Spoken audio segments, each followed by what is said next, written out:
First of all, I'd like to thank the organizer for inviting me to make this presentation. I will be talking about the fluorescence spectroscopy of impurity ions in laser molecular beam epitaxy-GROWN oxide film. This is the result of the work of our groups at Joffe Institute St. Petersburg, and the members of the group are listed here. The outline of the talk is the following. First of all, I will say a couple of words about this molecular beam epitaxy-GROWN films in general and how they are produced. Then I will be talking about the studies of chromium ions in magnesium oxide nanolayers and the influence of the lattice distortion on the radiative lifetimes of the excited state of chromium ions in this film. Then I will talk about chromium ions luminescence spectra in magnesium aluminum spinel films and the role of the inversion of the spinel lattice. And the last part of the talk will be about the europium-3 ions doped yttrium oxide films and the modification of the radiative lifetime of the excited state of the impurity ions due to photonic effects. First of all, how our films are produced. The films are produced with the laser molecular beam epitaxy setup based on the krypton fluoride excimer laser. And the idea of the technique is the following. We have the target of the material, made of the material, usually the ceramic target, placed, which will be rotated inside the chamber, and the material of the target is evaporated by the pulses, the powerful pulses of this excimer laser.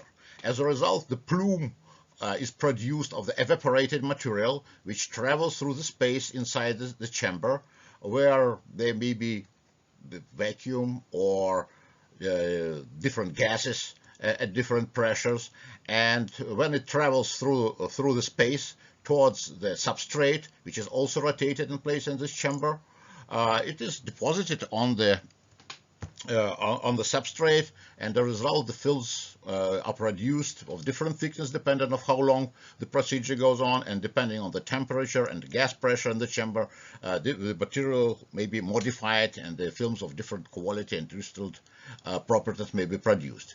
During the deposition procedure, the reflection high energy electron diffraction is observed, so it enables to in situ monitor what's happening and how the film is being produced. So the films were first characterized by atomic force microscopy, also by X-ray diffraction, and also, of course, the reflection high energy electron diffraction, which I mentioned before. Here is the example of the surface morphology of magnesium oxide layers grown on the aluminum oxide and the gallium nitride substrates, and we can see some structures different depending on the conditions of the deposition of this epitaxial film. So we can produce films of different morphology, of different thickness, and this is well characterized and well monitored during the process of production. Here are the typical pictures of this reflection high energy electron diffraction, the maps in the reciprocal space, and this allows us, well, to monitor the process of the growth of the epitaxial film, as well as monitor to reveal the crystalline structure of the material, which is produced in the film form on the surface. The first goal of our studies was to see how crystal lattice distortion affect the impurity ion spectra and what can we study from the spectra about these distortions. Well, in general, the distortions of the crystalline lattice occur, for instance, in the bulk material when we replace some of the ions by the impurity ion of smaller or larger radius. And of course, we can see in this picture that around this point defect, we have some distortions of the lattice, and if our probe ion sits somewhere close to the other defect, its spectrum is distorted, maybe shifted or splitted, and we can somehow characterize these distortions due to the presence of these impurities. The other situation, somewhat different, is in mixed crystals or solid solutions where we have two components.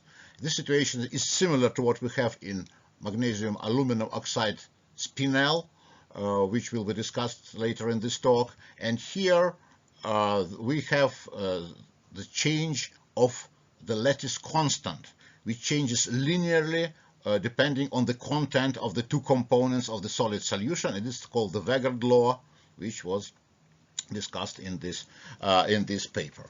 The situation with the lattice distortion is different in nanomaterials, namely nanocrystals. Here we usually have the smaller lattice constant at the surface of the nanoparticle or at the corners of the nanoparticle, and of course it's important to see how the distortions in the epitaxial thin films affect the spectra. And of course there is, well, an obvious reason why there are specific kind of the distortions in the epitaxial films. They are because there is a mismatch between the lattice constants of the substrate and of the deposited material, and this mismatch, of course, will result in some kind of distortions of the lattice of the deposited film. The main result of the crystal lattice distortions in the spectra of the impurity ions is the inhomogeneous broadening of zero phonon lines. I will remind you that the inhomogeneous broadening is because each ion emits at a little bit different wavelength or frequency, and as a result the full spectrum is a composite of the lines, or the spectral lines emitted by each particular ion. This is in contrast to homogeneous broadening, where the width is inherent to each ion emitting our spectral line. We have chosen magnesium oxide epitaxial film doped with chromium 3+ impurity ions for our studies of lattice distortion in epitaxial films. Chromium 3+ in magnesium oxide is a very well studied material, and I will remind you that chromium fluorescence is due to transitions between the excited 2e metastable state and the ground state. We can easily excite this fluorescence by pumping into the broad absorption band, and after the relaxation we have this R-line luminescence which is spin forbidden and gives us sharp lines in the fluorescence spectrum. What is important is that chromium 3+ produces different kinds of centers in magnesium oxide lattice. Obviously, chromium 3+ requires charge compensation when it replaces doubly charged magnesium ions, and this charge compensation may occur by the vacancies, which are located in the vicinity of these chromium ions, which obviously produce different kind of centers dependent on in which direction this compensation is located. And also there are some chromium 3+ centers purely cubic, where this charge compensations occurs non-locally, somewhere apart from the center, so the chromium 3+ in the ideal cubic environment. The fluorescence spectra of chromium 3+ in magnesium oxide is shown in this picture. The strongest line here is the R line of cubic centers. What's important is that this R line is single. This doublet 2e state is not splitted when the ion is the purely cubic environment. The splitting occurs when this cubic symmetry is distorted trigonally or tetragonally, and here, for instance, for the tetragonal centers we can see two lines. Historically, the line of cubic centers in this magnesium oxide is called the R line, whereas all other lines are called N lines because they are in the neighborhood of spectrally to the main R lines. So we can study each of this line and see how the crystal field influences these lines. In order to study the inhomogeneous broadening of the fluorescence line of chromium ions in the epitaxial films, it should be noted that the R line splits and the barycenter of the spectrum shifts when we apply the uniaxial stress to the crystal, and it was studied long ago. And this occurs, of course, when we apply this uniaxial stress in different directions. And also the R-line shift was studied under the hydrostatic pressure. So these results give us some idea how much we can expect the shift and splitting of the R-line when the lattice is distorted in the epitaxial film. The contribution of the shift and splitting of the excited state of the chromium ions of the cubic centers in magnesium oxide nanocrystals could be distinguished by fluorescence line narrowing experiment, which we performed in our previous work. Here we excited within the inhomogeneously broadened line shape, and as a result we have the resonant component due to the fluorescence from the sublevels which we excite directly, and some non-resonant component which occurs as a result of the one-phonon direct processes between the components of the excited state. The analysis of this picture enables to distinguish again from the shift from splitting of the R lines. Here on this slide you can see the spectra of chromium 3+ ions in our samples of magnesium oxide nanolayers on aluminum oxide substrate. In the left we can see the spectra, the ruby spectra of chromium 3+ due to the residual chromium 3+ ions in the aluminum oxide substrate, where on the right we can see the line, the R line of the purely cubic chromium centers in magnesium oxide and of tetragonal centers in magnesium oxide. You can see that these lines are significantly broader than that in the spectra of the single crystal of magnesium oxide with chromium shown at the bottom. So this inhomogeneous broadening fully obscures any shift and splitting of the R line of cubic centers, and we cannot really make much conclusions about the distortions of the lattice in the epitaxial films. So we need to exercise somehow different approach in order to make these conclusions. Let us consider the radiative lifetime of the excited 2e state in chromium 3+ centers. Here on the simplified Sugano-Tanabe diagram, the position of the 2e state and the triplet state are shown depending on the crystal field strength. Magnesium oxide corresponds to the strong crystal field, and the 2e state is the lowest excited state here. The transition from the 2e level to the ground state is spin forbidden. It only occurs because of the admixture of the higher lying triplet state. So if we change somehow the distance between the excited triplet state and the 2e state, we can change the admixture of the triplet state, the 2e state, and if we, for instance, decrease this distance, we increase the probability and shorten the lifetime, and vice versa. So this was done experimentally by applying the hydrostatic pressure in this paper, and it was observed that the radiative lifetime increases with application of the hydrostatic pressure to the samples. This is because when the pressure is applied, the crystal field increases, and we go to the right on this diagram. The distance, energy distance between the 42 and 2e state delta increases, and the admixture of the triplet state to the 2e emitting state becomes smaller, and the lifetimes increases.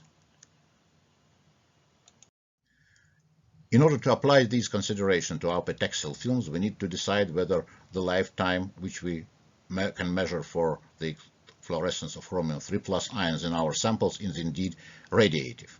In order to do that, we have measured the temperature dependence of the lifetime and compare it to the results for the bulk material, which are proved to be due to the radiative lifetimes. As the results are very similar, we can conclude that indeed in our materials the lifetimes that we can measure for the chromium 3+ fluorescence are radiative. This slide shows the results of the measurements of the fluorescence lifetime of chromium excited states in magnesium oxide nanolayers on different substrates, aluminum oxide and gallium nitride. Their lifetimes were measured for both cubic and tetragonal chromium centers. For the magnesium oxide layers on the aluminum oxide substrate, the lifetime increases with the thickness of the layer, whereas for the gallium nitride it decreases with the thickness of the layer. Obviously, these changes of the lifetimes may be attributed to the lattice distortions as it occurred in the experiments on the hydrostatic pressure. In some sense, the substrate applies some strain to the epitaxial layer material, and as a result, this distortion changes the energy distance between the emitting 2e state and the triplet state, and changes thus the radiative lifetime. The thicker is the layer, the smaller at average is the influence of the substrate on the lattice constant of the material of the epitaxial layer. This is in agreement with what we know about the lattice constant mismatch. On aluminum oxide substrate, magnesium oxide lattice is expanded, whereas on gallium nitride substrate, magnesium oxide level is compressed. So we can conclude that the measurements of radiative lifetime of chromium ions enables us to obtain some information about the distortion of the lattice, which cannot be obtained from the spectra, where all the shifts and splits of the energy level are obscured by the inhomogeneous broadening. So this provides us some means of how to characterize the lattice distortion by the spectroscopy of probe ions. So now we will continue to the next part of our talk. We will discuss the magnesium aluminum spinel nanolayers on the strontium titanate substrate. Here we can see the atomic force microscopy surface morphology of this kind of samples. This slide shows the spectra of chromium 3+ ions fluorescence in magnesium aluminum spinel. At the bottom, we can see the spectrum of chromium in natural spinel crystals, then in synthetic verneuil-grown single crystals, and the other spectra are the spectra of our epitaxial films on strontium titanate substrates obtained under different growth conditions. We can see that all except the natural spinel spectra are strongly inhomogeneously broadened, and they are very different. And the reason for that is that whereas in this natural spinel all the magnesium ions occupy in the lattice the tetrahedral sites and aluminum ions the octahedral ones, in many cases of the synthetic materials these ions are randomly distributed between the octahedral and tetrahedral sites. So in some sense this spinel from the point of view of order is getting close to the mixed crystals or solid solutions. And this is the reason why we have such a strong inhomogeneous broadening of the spectral lines. It's interesting that all the spectra are different. It means that the growth conditions may somehow influence this distribution of magnesium and aluminum ions between two kinds of sites. So in principle, we may think about producing films of, say, non-inverted order spinel with a spectra similar to the material of the natural crystal. So the main conclusion here is that the crucial role in the spectra of the chromium 3+ ions in epitaxial film is the inversion between the two kinds of lattice sites, and that the influence of the growth condition is strong here, so we can hope to obtain the inverse, non-inverse spinel, which is ordered, and getting this spinel is an important technological goal, because the production of non-inverted order spinel layers have a lot of applications.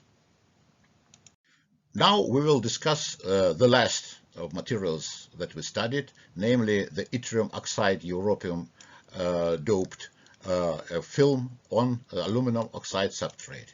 On this slide we show the X-ray diagram showing that this yttrium oxide has a cubic structure and has good crystallinity. This slide shows the fluorescence of europium ions in yttrium oxide film on aluminum oxide substrate. Here on the left spectrum, it is compared with the spectrum obtained from the target used in our laser molecular beam epitaxy process, which is the ceramics with the micron sized grains. So the spectra are really pretty similar to the spectrum on the oxide film. Both, of course, correspond to the spectra of the cubic phase of europium in the cubic phase of yttrium oxide. On the right spectrum, we can see the high-resolution spectrum of this europium transition with liquid nitrogen and room temperature, and we can see that this line is pretty narrow, about one wave number. Here it is compared with the mercury line, the mercury spectra, which is wavelength shifted and shows us the spectral resolution of the spectrometer. So the line is very narrow, and maybe its width may be estimated as one wave number. This slide shows the results of the measurements of europium 3+ fluorescence kinetics in yttrium oxide. We can see the fluorescence decay for the europium in yttrium oxide epitaxial film, and for the target material from the target used in our molecular beam epitaxy process. You can see that whereas for the target material, this lifetime is in good agreement with the literature results for single crystal, for our molecular beam epitaxy-grown thin films, the lifetime of europium is significantly longer. This requires some explanation, and this explanation is not likely similar to that which was discussed for chromium 3+ ions, as soon as the rare earth ions are much less sensitive to the distortion of the lattice. And so some alternative explanation should be considered. In order to test some ideas about the alternative explanation of this modified radiative lifetime, we have immersed the samples into the media with different indices of refraction. Here on the first picture, we can compare the results obtained with the sample in the air and the sample immersed in benzyl alcohol. We can see that the lifetime significantly shortens when we immerse the sample into the medium with the relatively high index of refraction. The dependence on the index of refraction of the immersion media is shown here. The lifetime in the air is significantly modified from the bulk material. The bulk material is shown here with the index of refraction of the bulk yttrium oxide, and the immersion of our samples into ethanol and benzyl alcohol data points both show the significant modification of the radiative lifetime compared to the sample in the air. This definitely suggests that this modified radiative lifetime induced some kind of photonic effects. Indeed, the local field effects on radiative lifetime due to interference of the nearby interfaces, which alter the local environment of the emitting, fundamentally changes its emissive properties were considered in many theoretical and experimental works. Some of them are presented here, but of course this list is not complete at all. The exact theoretical description of our situation is somewhat tricky because there are difficulties due to the finite thickness of the film and because of the roughness of the film surface, which may be very significant here. But our experimental results, well, directly prove that the photonic effects are really important for the fluorescence lifetime and the probabilities of the transition in impurity ions in thin films, and provide some means of the intentional modification of this lifetime if we need to. Now let's summarize the presented results. First of all, we managed to grow magnesium oxide, magnesium aluminum spinel, and yttrium oxide films doped with chromium and europium on different kind of substrates with the use of the laser molecular beam epitaxy system, and the careful characterization of these materials suggests that we can produce films of the pretty good crystalline quality. The first spectroscopic result showed that the measurements of the excited state lifetime for chromium 3+ provide an indication of the lattice distortion and may be used for the diagnostic of the distortions of the crystalline lattice in oxide films. The studies of the fluorescence of chromium 3+ ion spectra in magnesium aluminum spinel films provided information about the inversion which occurs in the crystalline lattice and suggests the possibility to produce non-inverted ordered spinel films.